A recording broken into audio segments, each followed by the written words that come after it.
Fast food বানাইতে লাগে 18 বছর, এদিকে যুবকে ফাস্টফুড বানাইছে 15 বছর থাকতে হই। বয়স বাড়ায় দিয়া লাখো মায়ের সন্তানে ফাস্টফুড বানাইছে, দায়িত্বশীল হইব, পরিবারের দায়িত্ব নিব।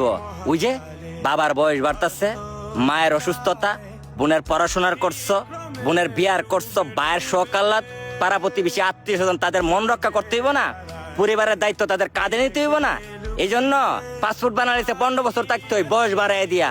এরকম লাখো মায়ের সন্তান আছে, বয়স বাড়ায় ফাস্টফুড বানাইছে শুধু পরিবারের দায়িত্ব কাঁধে নিব বইলা। আর এদিকে আরেকজনে গান বানাইছে, কিছু মানুষ মরে যায় 25-এ, তারপরে মরে গিয়ে বহুকাল বাঁচে সে। অথচ কত মায়ের সন্তান মরে গেছে 15-16-তে। মানুষ মরে যায়।